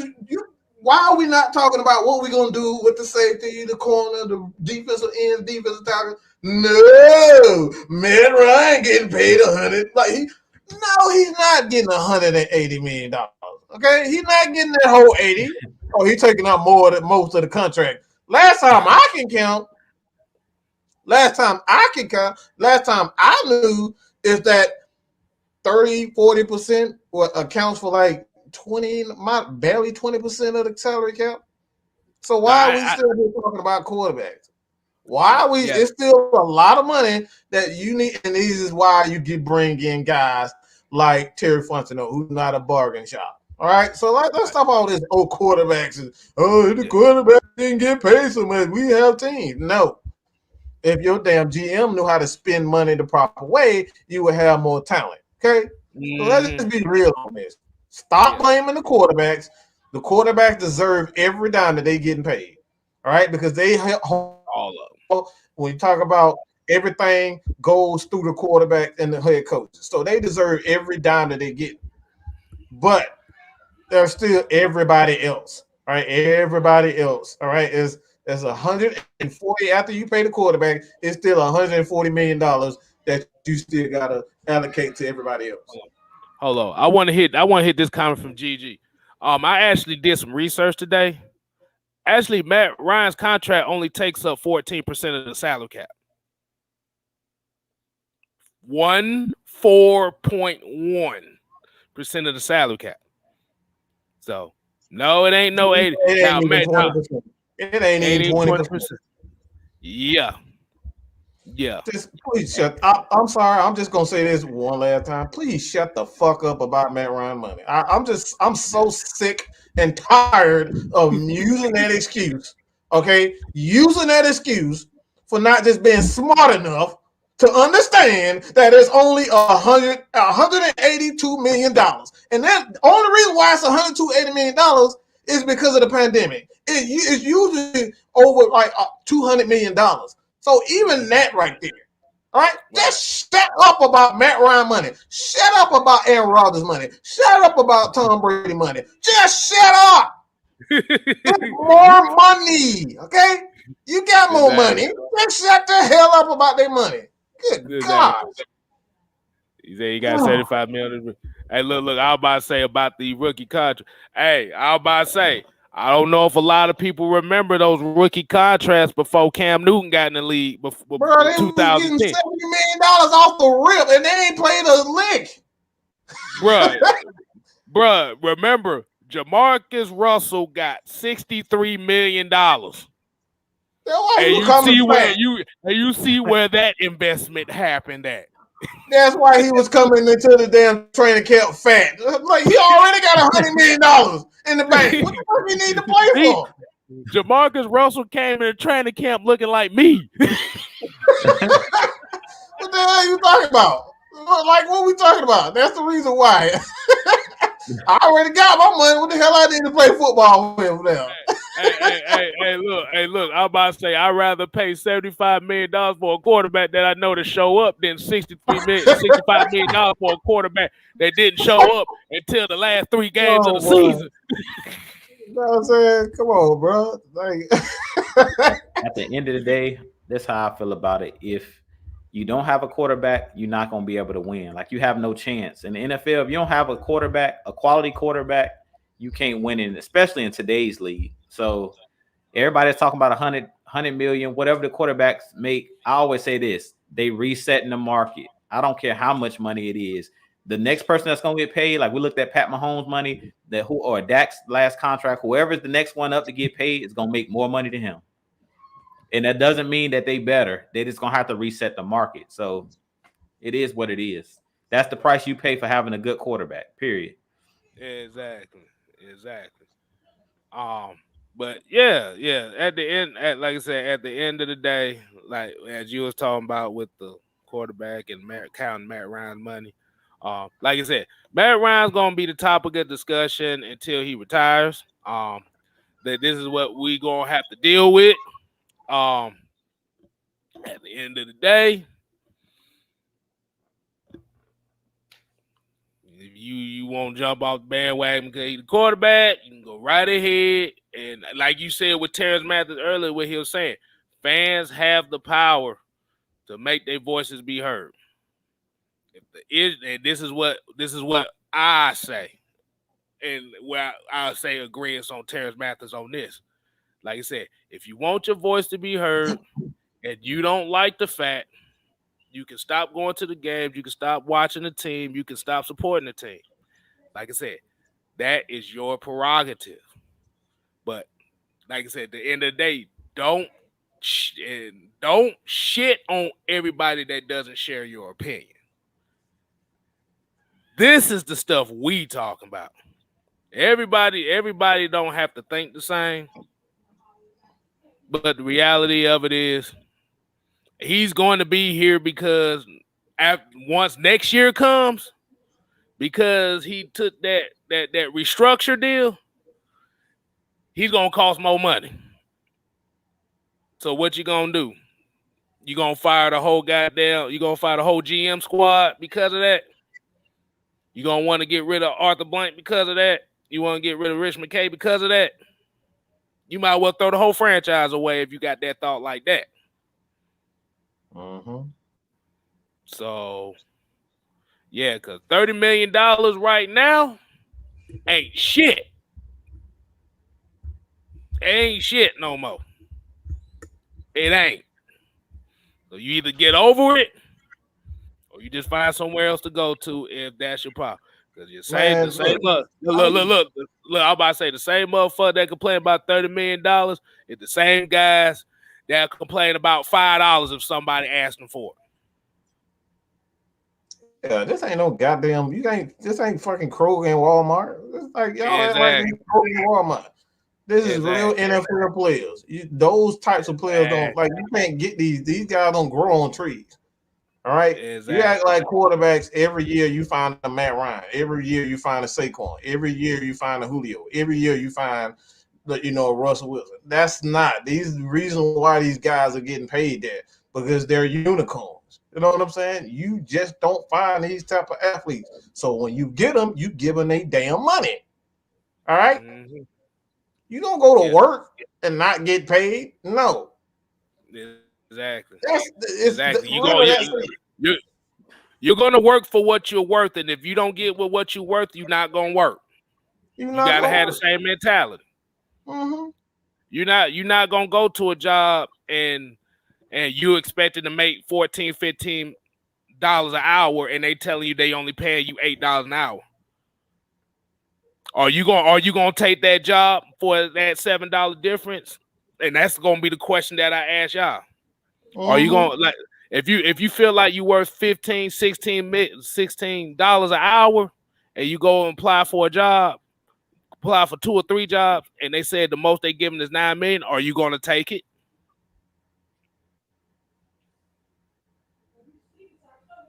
No. Like I said, I'm just asking the people in the chat. Are you going to take $7 less to work at a job? And I'm not going to say the name because he's in here. But at the end of the day, I don't give a fuck. We like I said, we got different opinions. But I guess we go ahead and start closing it down for the night because I don't really see too many more questions. Mm-hmm.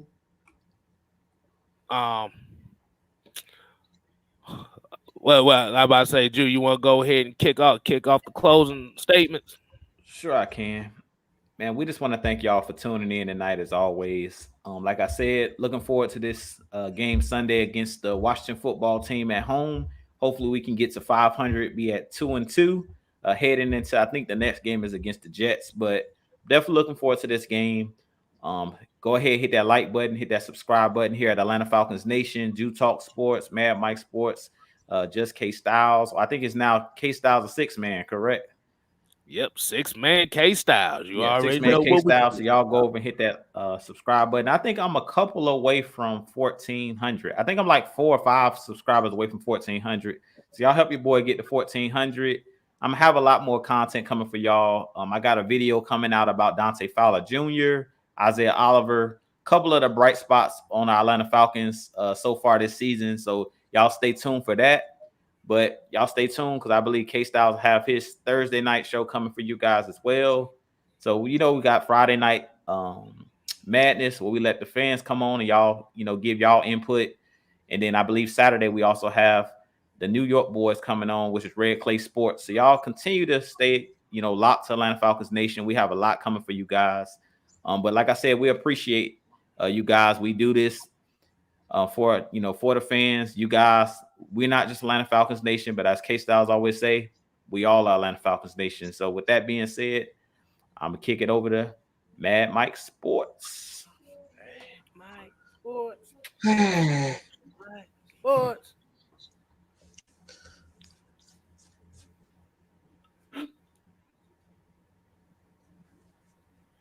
They probably why I'm Polish doing right now, probably, brother. I probably wonder why I'm doing that. Y'all probably wonder why I'm doing that. The reason why I'm doing that is because I believe that I'm the heavyweight champion of the world. Why do I believe that I'm the heavyweight champion of the world? Because I told you so. I told you so. Isaiah Oliver is balling.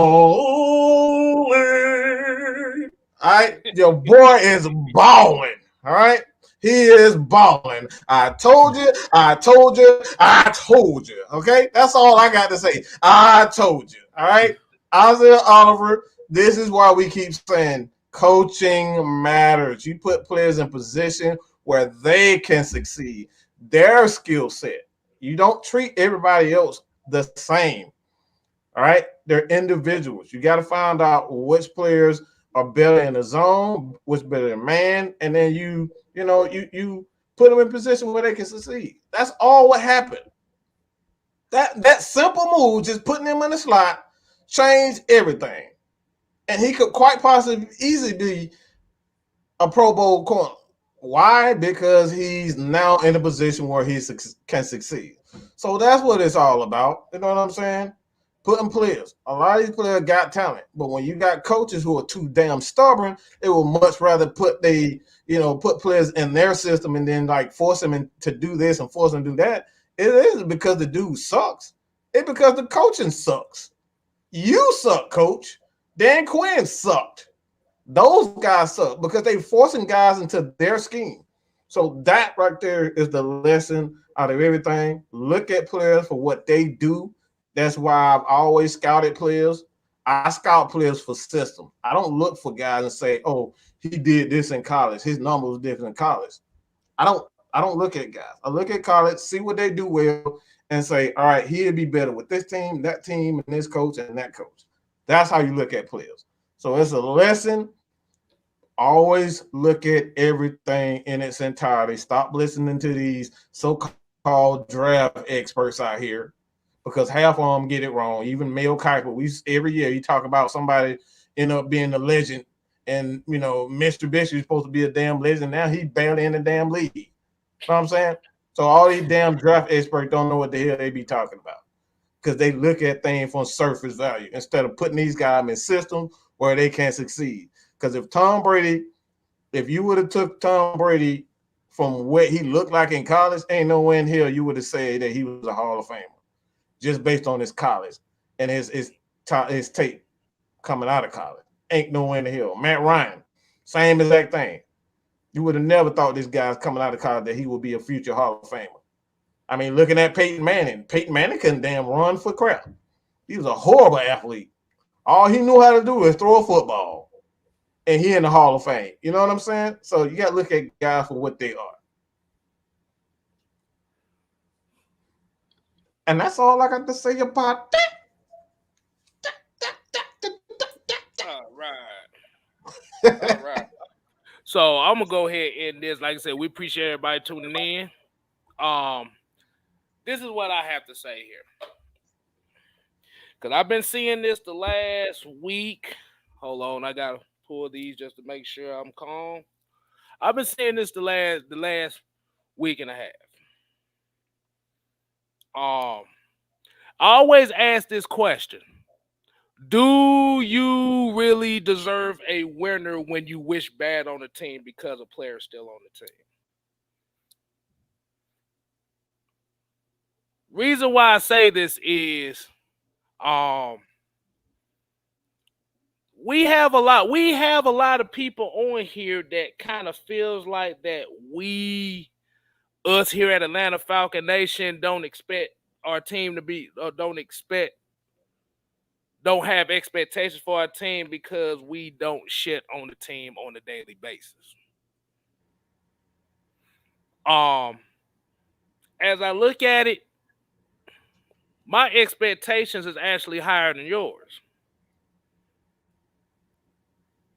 The problem is I'm not finna be a so-called fan and then hope my team does bad just to prove my point right. So if the issue is, and this is why I always say, if you put more energy, like I said, if you put that much energy to hoping that a team does bad for you to prove a point, why don't you put that energy towards something productive in your life? Why don't you put that towards another team that fits your narrative? Because at the end of the day, a fan is going to have their expectations of the team. Nobody wants to see a loser. So we can't use the I just want to see a winner excuse. That's a cop-out. We know Matt Ryan can't play forever. That's football. Ain't nobody finna play goddamn forever unless you a kicker or a punter. There's been a couple of those in NFL history. Oh yeah. But as a fan of the Atlanta Falcons and like here at Atlanta Falcon Nation, and we would tell you this right here and there. I will never wish bad on my team just because your narrative, just to fit your narrative. We have our expectations as well, but we attack them in a different way. There's a big difference between being critical of your team and bitching about a problem every week. If you bitch about a problem every week with one team, you remove yourself from that team and go somewhere else. We know the Falcons ain't made the playoffs in 4 years. The Falcons franchise itself has one of the worst winning percentages of any franchise in NFL history. But we still here. Do you hear us shitting on our team every week? We can give our criticism. We can say this player's not playing well. We can say Matt Ryan didn't play well this game. But at the end of the day, I'm not bitching about a goddamn problem for the last 4 years. You acting like you the only team that went through a 4-year stretch of not making the playoffs. That's why when other fan bases look at y'all, they laugh at y'all. Buffalo been jumping through fucking tables for 20 years, and they just seen the playoffs the last couple years for the first time since 1999, nigga. Where do you go with that? Before last year, Cleveland Browns didn't make the playoffs since 2010. Kansas City went through a stretch where they wasn't making the playoffs. Hell, they was going through a stretch when they was getting bounced in the first round. That's when Tony Gonzalez played for the Falcons. He actually got his first ever playoff win as a player with the Falcons. So, like I said, I could be the bad guy. Look. I'm about to say, I know I'm in here from the couple guys in here. Man, look, at the end of the day. No. What I'm gonna say is we stand on ours over here.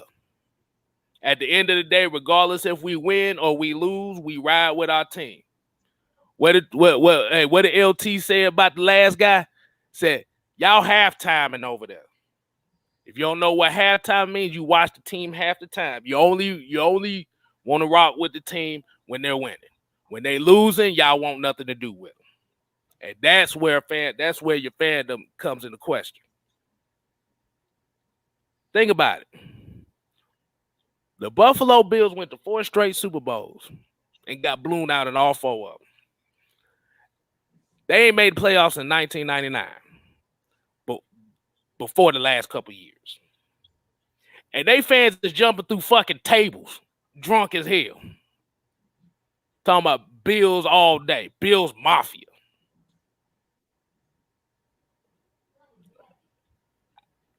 We got to do better than that. We got to do better than this. Because instead of thinking of it, we'll never win with him, what would be the possibility that he goes somewhere else and win? Then what are you going to say there? What do you, Mike, Jew, what do you think what would happen if Matt Ryan went somewhere else and won a Super Bowl? What do you think would be the main excuse then there? Oh, he a traitor. We already know. Exactly. So, at the end of the day, the time is inevitable. But I'd rather build a foundation first before I deal with any other thing. Because y'all saw what happened to Justin Fields. You saw that offensive line give up 9 sacks his first game. These rookie quarterbacks came in struggling. Why? Because you don't have a solid foundation for these guys to come in and do things right away. This is how you build a damn team. You got to build a foundation. You got to build an offensive line. You got to have weapons for the next 3 or 4 years. Like I said, Kyle Pitts was a blessing in disguise because it exposed a lot of things, and it's a possibility that it might expose the fact that Calvin really might not be that number one this team needs. We don't know. Like I said, anything is there.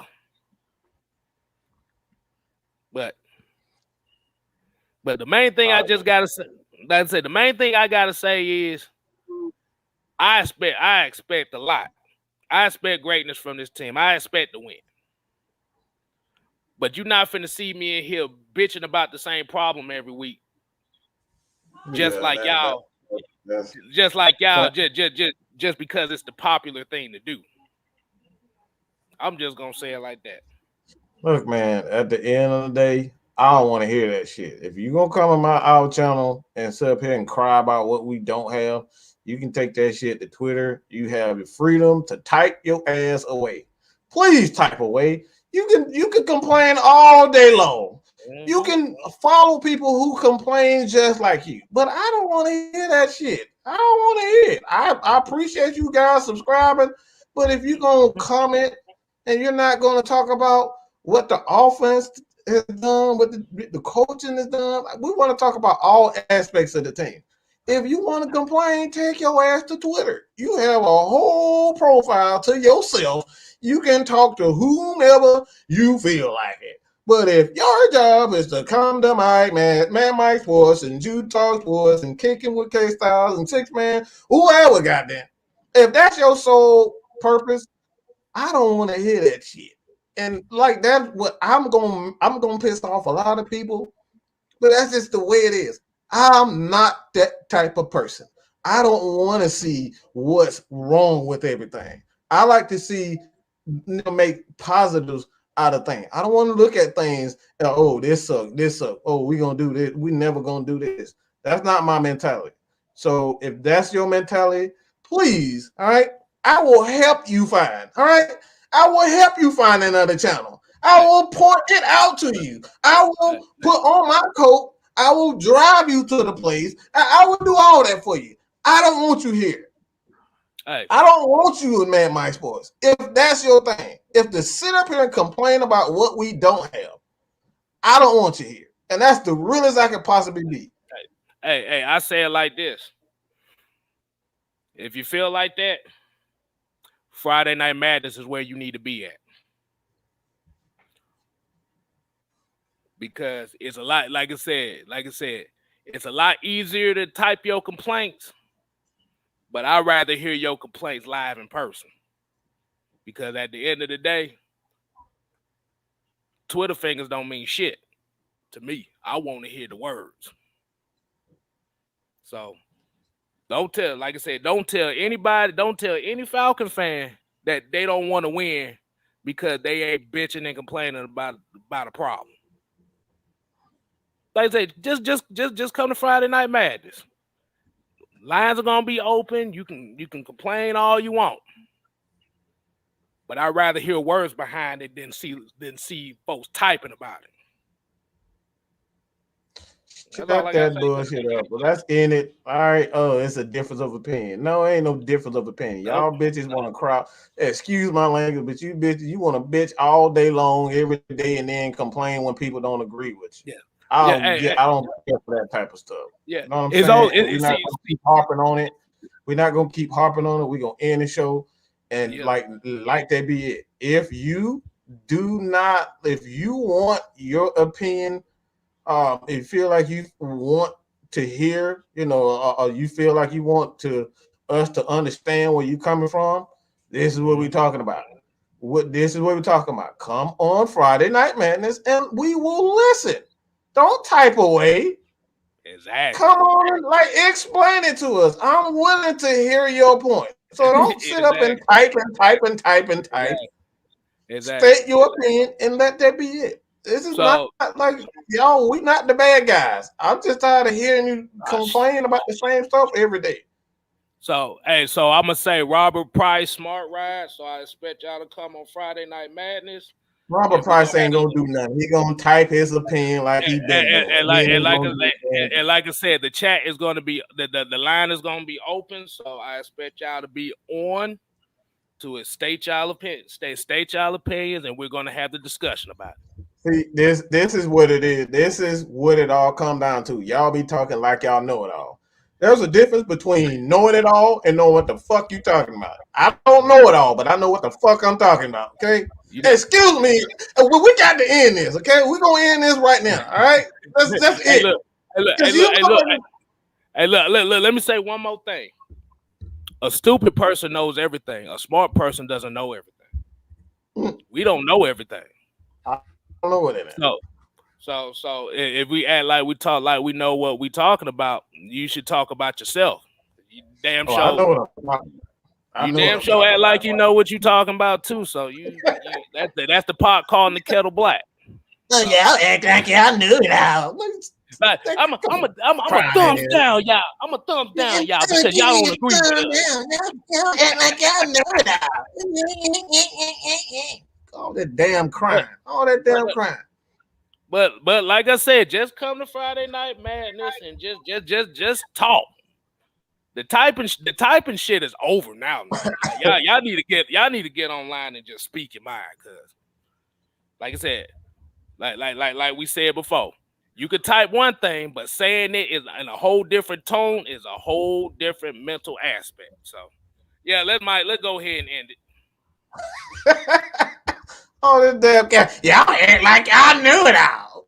Get the fuck out of here with that nonsense. It sounds like damn children. Shit, you need to talk. You need to talk. Hey, look, I about to say you need to talk to the rest of the people that think we talk stupid because of what we say. So you can't say that one thing and then not look at yourself.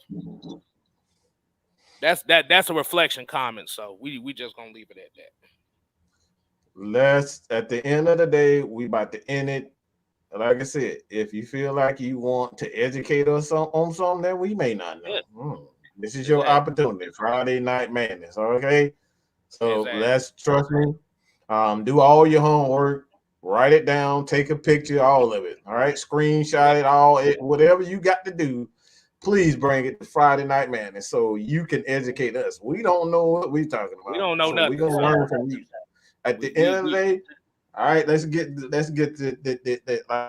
them. Let's close them. All right, man. Like I said, like I said, we appreciate everybody tuning in tonight. Like I said, make sure you follow TalkSports on the road to 2K, Mad Mike Sports on the road to 61K. Or no, he's on the road to 10,000. 10,000 via 61K. Your boy is on the verge of 500, and AFN's on the verge of 2K. Now make sure y'all subscribe to everybody there. Make sure you show some love. You can show your dislike, thumbs up, thumbs down. I don't give a fuck. At the end of the day, the algorithm is going to point y'all to our direction regardless if you like the video or not. So bad. But here at AFN, Well, I swear to God. yeah. So basically, at the end of the day, we here at AFN, we always say we ain't here to play. We here to stay. You ain't got to go home. But you got to get the hell out of here.